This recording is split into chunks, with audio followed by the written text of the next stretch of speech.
como dijimos, el test de Coombs indirecto, lo que hemos hecho en clase, para investigar los anticuerpos irregulares, ¿no es cierto? Estos anticuerpos generalmente van a ser solamente de IgG. Cuando el paciente es RH negativo, o sea, madre RH negativo, se debe determinar el grupo RH del cónyuge.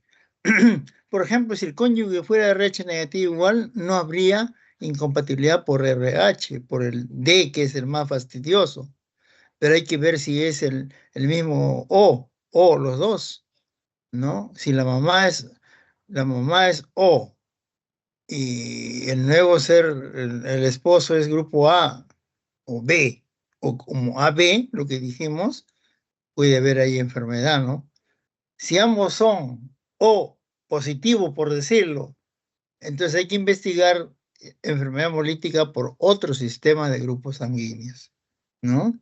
Entonces miren ustedes cómo siendo los tres recién nacidito, la madre y el padre O positivo, puede haber enfermedad hemolítica de recién nacido por otro sistema de grupos sanguíneos, ¿ok? Muy bien, pero acá vamos a ver este paciente RH negativo, ¿no es cierto? Tenemos que pedirle, entonces, grupo sanguíneo ABO, factor de RH, test de Coombs indirecto, ese es importante. Acuérdense, test de Coombs indirecto para investigar anticuerpos irregulares, ¿no? Anticuerpos tipo IgG. Muy bien, pero acá también tenemos que poner, digamos, en aviso que si la mamá es RH negativo, al esposo hay que hacerle su grupo RH, ¿no? Si el padre es RH positivo y la madre desde Coombs indirecto negativo, o sea, eso no nos va a conllevar, digamos, a que no tenga nada la madre de anticuerpos, ¿no? Como dijimos, a medida que avanza el embarazo hay más posibilidad que pase sangre del feto a la mamá, ¿no? Puede empezar a la 8ª semana y de ahí seguir. Yo, por ejemplo, cuando he tenido control de test de Coombs indirecto en la madre, por ejemplo, de RH negativo, yo le he informado para que el médico sepa que tiene que pedirle su nuevo control de test de Coombs indirecto a las 28 semanas, ¿no es cierto? Como dice acá, a las 28, a las 32 y 36 semanas. Ahí abajo en sugerencias, cuando hacemos el informe, ahí tenemos que poner nosotros que trabajamos en banco de sangre, ¿ya? Entonces, eso es importante, ¿no? Si la paciente tiene test de Coombs indirecto positivo, o sea, tiene anticuerpos, o sea, la madre está sensibilizada. Tenemos que determinar la especificidad, o sea, puede ser un anti-D o otro anticuerpo, ¿no es cierto? Y titularlo. Ese título es muy importante, señores, ¿ya? Tenemos que titular, ¿ya? O sea, ya esta paciente que tiene test de Coombs indirecto positivo, tenemos que hacer, ¿no es cierto?, una consulta a este alto riesgo obstétrico, a ARO, así lo conocen, ¿no? Ya en esta consulta tienen que ver los obstetras, o sea, los médicos ginecobstetras, los neonatólogos, que son pediatras que ya han seguido una residencia más de neonatología, y los que trabajamos en banco de sangre, ¿no? A nosotros nos dicen hematólogos, pero no somos hematólogos, somos patólogos clínicos, ¿no? Entonces, miren ustedes, entre los tres tenemos que ya afrontar este asunto de esta señora que está pues con un embarazo de alto riesgo, ¿no? Y la conducta prenatal sigue la historia clínica, hay que investigar transfusiones previas, antecedentes recién nacidos con enfermedad hemolítica anteriores, si ha habido abortos, mortinatos, progresivamente más severa, entonces tenemos que dar el tratamiento adecuado, ¿no? Muy bien. Y la titulación de anticuerpos, miren ustedes, desde Coombs indirecto, los títulos cuando es menos de 1/32 no están asociados a muerte uterina, pero mayor de 32 predice la severidad, sí, pero hay un riesgo. La fecha de amniocentesis, acordiocentesis, de acuerdo a la evolución del paciente, ¿no? Cómo va en aumento los anticuerpos. ¿no? La titulación en el primer trimestre, comparar la evolución y repetir cada 4 a 6 semanas. Eso es importante, ¿ya? Eso es importante repetir eso, ¿no? Hay un autoanalizador que el título 1/32 es igual a 4 unidades internacionales por mililitro. Estoy haciendo la comparación, esos autoanalizadores automatizados, ¿no? Se puede hacer también eso, ¿no? Si sale 4 unidades es 1/32 diluciones, ¿no? Entonces, de ahí para arriba ya es una cosa muy especial. Tenemos que tener mucho cuidado con las señoras, ¿no? Eh, También acá tenemos que ver un estudio de citotoxicidad celular dependiente del anticuerpo, ¿no? CCDA, ¿no? Son siglas de esta citotoxicidad. Especialmente se hace de los monocitos, ¿no? La acción de fagocitar al glóbulo rojo con el anticuerpo, ¿no? Básicamente son pruebas también muy especiales. Podríamos hacer en algunas cosas para poder hacer un estudio más entonces, ¿no? La amniocentesis y espectrofotometría de líquido amniótico ya no se hace, como lo estaba comentando, es la medida semicuantitativa de la bilirrubina. El líquido amniótico es proporcional a digamos, esa variación es proporcional a la hemólisis, ¿no?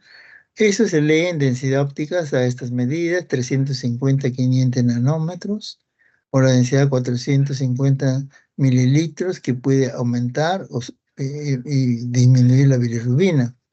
Liley en el año 1961 hizo el estudio, pues, que la densidad y la enfermedad, digamos, gestacional, especialmente a las 28 semanas, es importante, ¿no?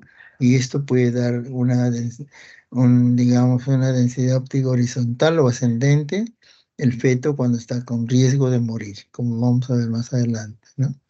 El ecosonograma, el manejo moderno de inmunización, es no invasivo, lo que estaba comentando.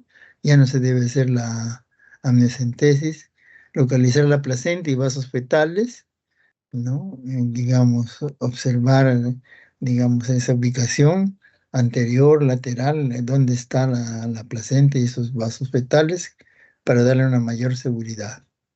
Los signos precoces de Drops, miren, son así: placenta cuando tiene mayor de 5 centímetros de espesor. Miren ustedes, eso tenemos que reconocer, esos signos precoces de Drops. O cuando la vena umbilical es mayor de 4 milímetros de diámetro. Hay que ver la presencia de hidramnios, ascitis, hidrotórax, hepatomegalia, cardiomegalia, y también calcular el peso fetal. El peso fetal tenemos que calcular, ¿no es cierto? Para eso, programar a cortocentesis y realizar la transfusión intrauterina. Esa transfusión intrauterina se hace especialmente cuando hay anemia y algunas cosas muy especiales, cuando es menos de 34 semanas de gestación. Pacientes sensibilizadas, cuando el título es 1/32, hay que hacer el control semanal, porque ya de ahí para adelante se presenta el peligro, ¿no? Esto es en RH, en antígeno D, en KEL, etcétera, ¿no? Generalmente, pero por el ABO no es, ese es otro control. Vamos a ver más adelante, ¿no? El monitoreo fetal es importante ver, digamos, los movimientos fetales. El útero inactivo se puede poner antes de morir el feto, ¿no? Entonces, eso también tenemos que estar muy, digamos, hay que examinar bien al feto para ver si hay esta actividad, ¿no? La evaluación del bienestar fetal, tenemos que ver la frecuencia cardíaca y la actividad del sistema nervioso central. Cada 3 días después de 30 semanas, especialmente en los casos severos. ¿Ya? Eso es importante, señores. Y con esto no se va a alterar el recién nacidito o el feto, no se va a alterar. Hacer un Doppler, una ecocardiograma fetal, pueden completar la hemodinámica fetal, ¿no? Cordocentesis evalúa directamente la condición del feto. Acá se puede sacar hemoglobina, hematocrito, reticulocitos, grupo, desde que un directo, miren ustedes, de ese feto se puede sacar, ¿no? Reservar casos más severos, especialmente, lógico, iniciar de 18 a 20 semanas en los casos severos. Y la punción tiene que ser cercana a la inserción de la vena umbilical de la placenta, ¿no? Entonces, eso tenemos que hacer. Y estar preparado para realizar la transfusión, ¿no? Cuando digamos, la hemoglobina, especialmente, ¿no? Sea menor del 25% y la edad gestacional menos de 34 semanas. Eso tenemos que estar, digamos, alerta, ¿no? La transfusión intrauterina hay que ponerle, hay que hacerlo con ultrasonido de alta resolución, como lo estaba comentando. Eso da buenos resultados, ¿no? La transfusión intraperitoneal son casos muy especiales. Miren ustedes, transfusión intraperitoneal, especialmente para placenta posterior y de vasos fetales no accesibles, ¿no? Son posibilidades que nosotros tenemos que hacer, ¿no? Entonces, ¿ya? Em, y esta, ya este hemos visto, está preparada para realizar una transfusión intrauterina. Esta transfusión intraperitoneal, como estábamos diciendo, es cuando la placenta es posterior y los vasos fetales no accesibles. Y la transfusión intravascular se hace, eso es lo que nosotros debemos hacer y tenemos que aprender para hacerlo a cada momento, ¿no? Tenemos que hacer una cordocentesis. Tenemos que encontrar ese volumen de 5 a 20 mililitros por kilo de peso, o sea, la sangre que vamos a poner, y la infusión tiene que ser de 3 a 4 mililitros por minuto, ¿no? Esas son las condiciones que, para poder hacer esa transfusión intrauterina, en otras palabras, ¿no? Otras formas de, digamos, de tratar, también se le puede dar clorhidrato de prometacina en la madre, pero esto interfiere con la fagocitosis de los glóbulos rojos sensibilizados, la función de linfocitos T, el feto y recién nacido. Bueno, hay contradicciones, no está muy recomendado. No se puede mencionar, pero no está recomendado el clorhidrato de prometacina. Estroma de glóbulos rojos de RH positivo en la madre también no está muy bien confirmado, es controversial. Lo que se piensa acá, hacer un cambio de respuesta inmune. Si tenemos inmunoglobulina G, esto pasarlo a inmunoglobulina A o a inmunoglobulina M. La M es un pentámero, la IgA es un dímero, o sea, siendo ya, digamos, las situaciones, las moléculas un poquito más grandes, ya va a ser diferente la lesión que nos pueden producir, ¿no? En las otras formas de tratamiento, plasmaféresis o recambio plasmático terapéutico, hemos tenido una paciente que hemos hecho este procedimiento, una señora, ya hace bastante tiempo, ¿no? Y de esa manera su feto pues se salvó y después nació muy bien, ¿no? Se le hizo una exsanguínea de transfusión posteriormente, ¿no? Y la, y la inmunoglobulina intravenosa, miren ustedes, podemos dar 400 miligramos cada kilo de peso por 5 días. La inmunoglobulina intravenosa es para prevenir la formación de anticuerpos. Son alternativas que nosotros podemos dar. O sea, realmente esto atenúa la hemólisis en el feto. No son condiciones que eso sí podríamos dar a nuestro paciente, ¿no? Y la clínica, ya hemos visto, la anemia, ictericia, hepatoesplenomegalia, podemos tener petequias, hemorragia nasárica. En nacimiento tenemos que sacar muestra de sangre de cordón. El diagnóstico de anemia de 3 a 19 gramos puede ser de, digamos, de hemoglobina. Los reticulocitos hasta 50%. Eritroblasto hasta 50%. Bilirrubina, miren ustedes, ya de 5 a 6 miligramos por ciento. Estos son casos severos. Y el test de un directo positivo, lógicamente, ¿no? En el frotis de sangre periférica podemos tener eritroblastos, esferocitos, etcétera, ¿no? Son cosas que pueden haber. Cuando, digamos, la situación del paciente es leve, la situación clínica, la hemoglobina puede ser igual o mayor de 14 gramos, ¿no es cierto? Entonces, eso realmente no quiere decir que el paciente esté en una situación grave, ¿no? Y cuando es moderada, hemoglobina de 8 a 13 gramos por ciento, ¿no? Es rápido el aumento de bilirrubina, hepatoesplenomegalia moderada. Y cuando es severo, miren ustedes lo que hemos visto, hidrofetal, ¿no? Esas son las situaciones que pueden conllevar a eso, ¿no? La exsanguínea transfusión, como estábamos diciendo, es el tratamiento para tratar la hiperbilirubinemia severa de este recién nacido. Ya nació, ¿no es cierto? Ya no está depurando por la madre. Tenemos que prevenir el kernípterus, que es lo más severo.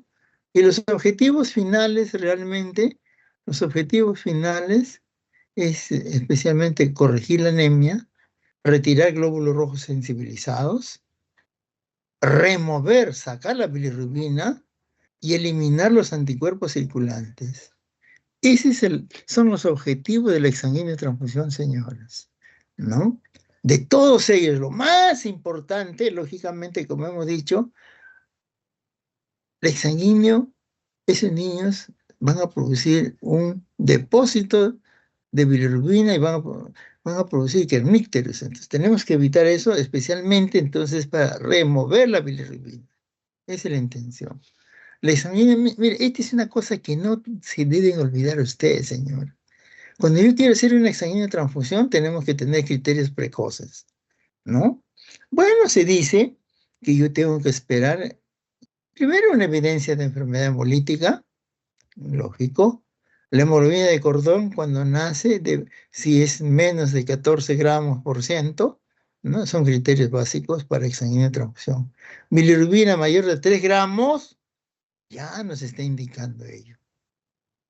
Una prueba de CUMS directa positiva también y la prematurez. Son criterios precoces para exsanguínea transfusión, ¿no? Muy bien, pero miren ustedes, cuando yo quiero hacer una exsanguínea transfusión en cualquier momento, yo debo tener una hemoglobina menos de 10 gramos por ciento. Y la bilirrubina, miren, esta es una cosa que no se deben olvidar ustedes, señores. Cuando yo veo que la bilirrubina hay un aumento de 0,5 miligramos por decilitro en una hora, ya este niñito, este recién nacidito, va camino a una exsanguínea transfusión. ¿Qué quiere decir?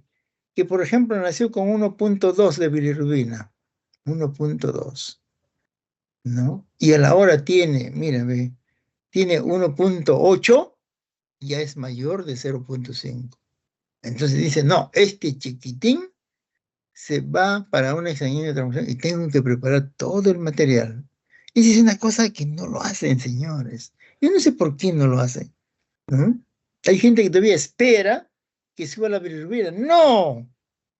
Miren ustedes, espera, por ejemplo, cuando el recién nacidito es a término, a los 9 meses, dice cuando tiene una bilirrubina mayor de 20 miligramos por decilitro, recién ahí pensar en una exsanguínea transfusión, ¿no?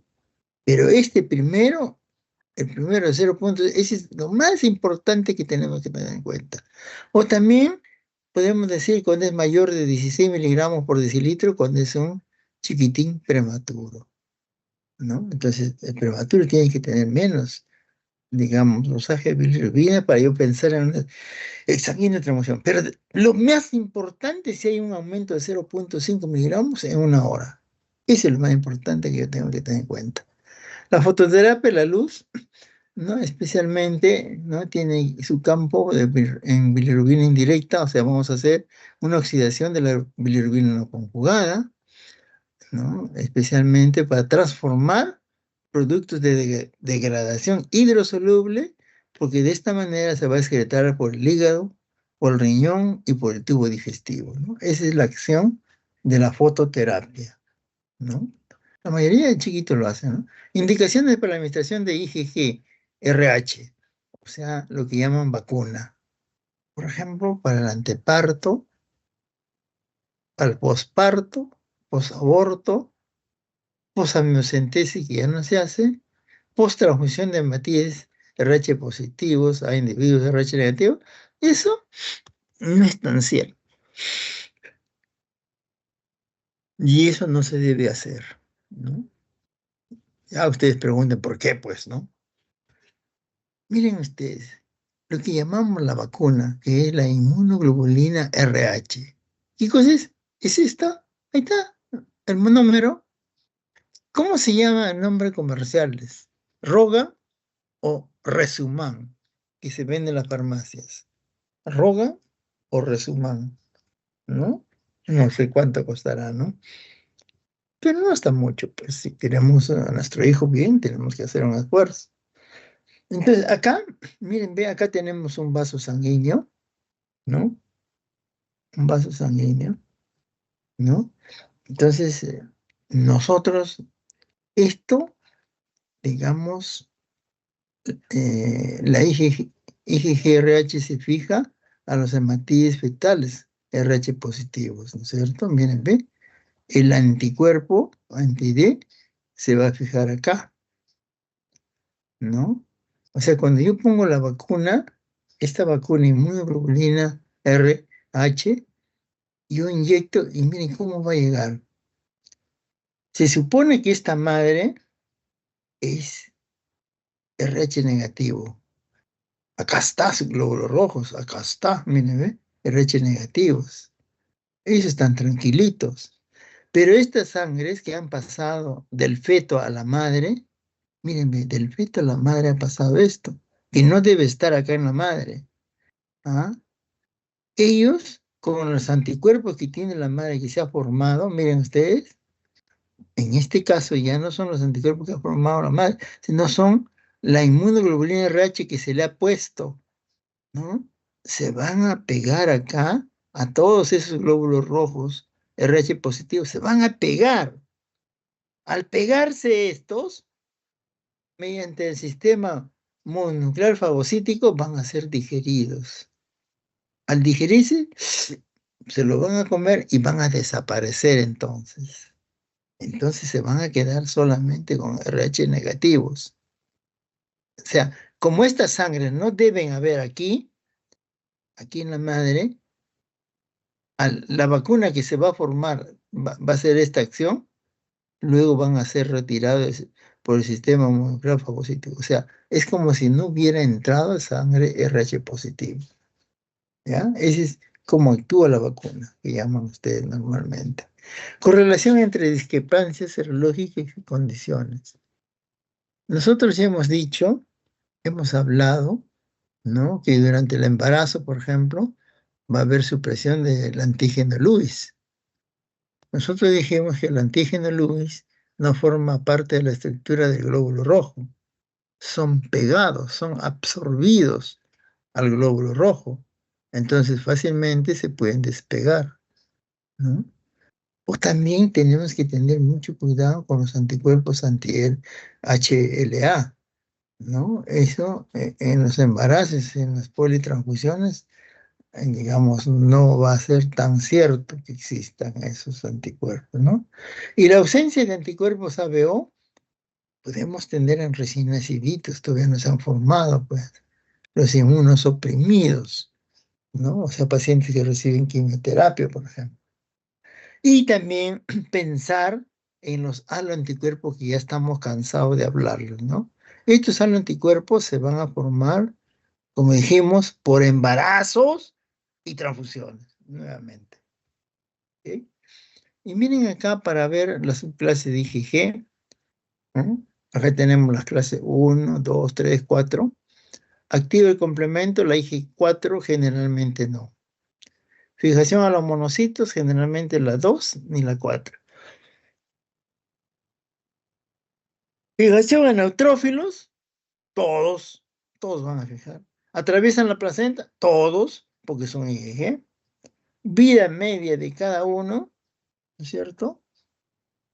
Entonces, por ejemplo, acá, la, la que dura menos tiempo de vida media son la IgG3, ¿no? Y tiene de 7 a 14 días. Todo el resto tiene 21 días, mayor cantidad, ¿ya? Y acá miren ustedes las características. Ustedes saben que cuando yo hablo de anticuerpos IgG, hay subtipos, IgG1, IgG2, IgG3, IgG4, ¿no? Entonces acá está la concentración que hay en nuestro cuerpo de cada una de ellas, ¿no? Mire, es mucho menos la IgG4, un poquito más la IgG3, es mucho mayor la IgG2, es mucho mayor cantidad la IgG1, ¿no? Tiempo de vida, mide sobrevida, es que tiene menos el IgG3. Fijación de complemento, siempre acuérdense, el 1 y el 3 son las más, digamos, así agresivas, ¿no? Todos cruzan la barrera placentaria. Para el RH, lógicamente, la IgG1, ¿no? La IgG3 que estamos viendo acá, ¿no? Y el grupo A tiene pues IgG1, básicamente, ¿no? Bueno, que hay otras alternativas como factor 8, factor antihemofílico o factor 9, CRISMAS, ¿no? Etcétera. ¿Ya? Muy bien. Y miren ustedes acá especificidad de los anticuerpos de grupos sanguíneos más comunes, ¿no? Lógicamente que acá, ¿cuáles son los que van a producir enfermedad hemolítica recién nacido? Los que son inmunoglobulina G. Básicamente, inmunoglobulina G. Y aquí está, ¿no? Atraviesan la barrera, pueden producir enfermedad hemolítica. Y acá están todos, miren, ¿ve? La mayoría de estos van a producir anticuerpos, o sea, hemólisis, enfermedad hemolítica recién nacida. Mire, y lo más común que hay es por el anti-A,B que está aquí, ¿no es cierto? O que es una inmunoglobulina G. El anti-D que hemos hablado, y el otro bastante inmunógeno, el antiquel, ¿no? Son los más frecuentes. Y acá hay otros IgM. IgM es un pentámero, IgA es un dímero, ¿no? Estos anticuerpos no van a producir enfermedad hemolítica recién nacida. El RH, por ejemplo, el glóbulo rojo de las madres, tiene que ser RH negativo, ¿no? El hijo RH positivo, lógicamente, ¿no? Y cuando la madre es grupo O, ya hemos dicho, el grupo A y B, ¿no? Aparición el RH en el primer hijo, 5%. Generalmente no hay. El ABO sí, 50%, ¿no? Gravedad progresiva del RH, de una manera general. El ABO no es necesario, no hay gravedad. El feto, muerte de feto y drop, muy frecuente, por el RH, claro. Por ABO no hay. O sea, la enfermedad hemolítica por ABO es un tipo de enfermedad hemolítica bastante benigna, ¿no? Quiere decir, en otras palabras, la ictericia en los dos. Miren ustedes acá, el CUMS directo es positivo en el RH, puede ser positivo por ABO o generalmente negativo, pero esto hay que tener en cuenta que cuando sospechabas de una madre que puede tener estos anticuerpos, ¿no? Hay que tomarlo muy tempranamente, apenas nace, y hay maneras como podemos hacer cuando hacemos el control prenatal, ¿no? Los anticuerpos maternos están presentes en el RH, ¿no? Presentes en el ABO, autooriginación negativa, frecuente por ABO, ¿no? Son cosas muy especiales que podemos mencionarle, ¿no? Se necesita un manejo prenatal cuando es RH, no el ABO. Exsanguínea de transfusión, dependiendo del caso, generalmente por el RH, ¿sí? Y acá, digamos, como una manera también, ¿no? El manejo por ABO no necesariamente se necesita un manejo tan minucioso, ¿no? La exsanguínea de transfusión, de igual manera, se podría hacer en casos extremos, pero generalmente no se hace, ¿no? El tipo de sangre, lógicamente, RH negativo, acá exclusivamente O por ABO, ¿no es cierto? La fototerapia es complementaria a medida suficiente por ABO, lo que estamos hablando, ¿no? La anemia tardía es común en el RH, muy rara en el ABO. Y miren acá Cuando yo tengo una enfermedad hemolítica recién nacida por incompatibilidad ABO, podemos anotar madres de altos títulos de anticuerpos, ¿no? Pero, ¿por qué hay pocas moléculas en los eritrocitos? O sea, no están pegados en todos los eritrocitos. Algunos antígenos A y B no son exclusivamente de los glóbulos rojos, como los del antígeno D. El antígeno D es exclusivamente glóbulos rojos. El A y el B están en todo nuestro cuerpo, en nuestras células somáticas también, ¿no? Y también podemos decir que los antígenos A y los antígenos B están en plasma, en células somáticas, que es lo que estamos hablando, a excepción del sistema nervioso.